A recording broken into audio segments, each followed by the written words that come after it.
আজকে রান্না করব ট্যাংরা মাছ দিয়ে হাগরা গাছ বা গাগরা গাছ যে নামে এটি নেন। এই টাটকা ট্যাংরা মাছগুলা কেটে নিব, এটা কিনা হয়েছে। আর এই গাগরাগুলা কিনে আনছে আমার শ্বশুর আব্বা। এগুলা কেটে ধুয়ে সুন্দর করে ট্যাংরা মাছ দিয়ে এই তো দেখেন ঘাগরা রান্না করব আজকে। দেখতে থাকেন, সাথে থাকেন। আসসালামু আলাইকুম, কোহিনুর মিনি কিচেন অ্যান্ড ব্লগে সবাই স্বাগতম। সবাই কেমন আছেন? অবশ্যই আল্লাহর রহমতে ভালো আছেন, আমিও ভালো আছি। এটা জনপ্রিয় খাবার নাকি আমি জানি না, এটা আমি কখনো খাই না। এই প্রথমবার শ্বশুরবাড়িতে এসে একদিন শিং মাছ দেখাইছি, আর আজকে ট্যাংরা মাছ দেখাবো। আর কে কে হাগরা খেতে পছন্দ করেন আমাকে কমেন্টে জানাবেন। এগুলো আমাদের দেশে খায় না, মানে আমার বাবার বাড়ির দেশে খায় না। সরিষার তেল কড়াইতে দিয়ে পেঁয়াজ দিয়ে আমি হালকা ভেজে নিয়ে দিয়ে দিছি গরম পানি। এরপরে দিলাম রসুন বাটা, পরিমাণে একটু বেশি করে দিলাম। এরপরে দিয়ে দিলাম লবণ স্বাদ মতো। এখন এটা আমি সব মশলা দিয়ে কষায়া নেব। দিয়ে দিলাম হলুদের গুঁড়া, দিব মরিচের গুঁড়া, কাঁচামরিচ দিছি সেই জন্য অল্প দিব, ধনিয়ার গুঁড়া দিলাম, দিয়ে দিব জিরার গুঁড়া। এখন খুব সুন্দর করে মশলাটা আমি কষিয়ে নিব।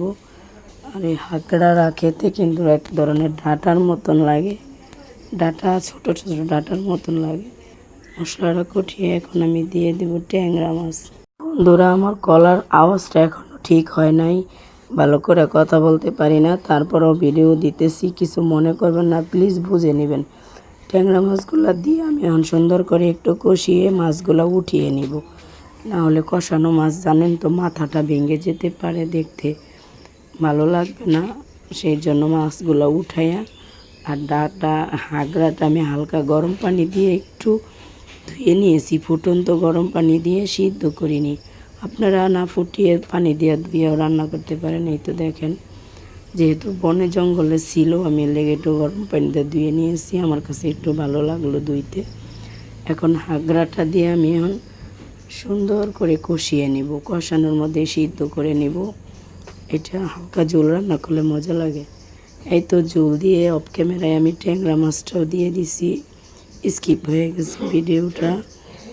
আর এই হাগড়াটা শিং মাছ আর ট্যাংরা মাছ দিয়ে বেশি মজা লাগে, আমার শ্বশুর খেতে পছন্দ করে।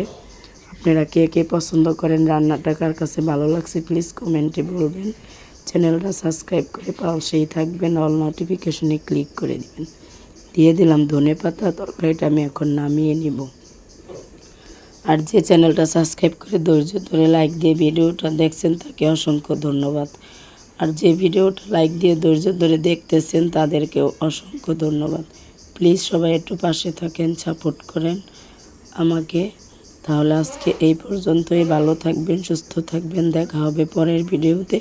আমার জন্য দোয়া করবেন, আমি যেন তাড়াতাড়ি সুস্থ হয়ে আপনাদের মাঝে আসতে পারি। আল্লাহ হাফিজ, আসসালামু আলাইকুম।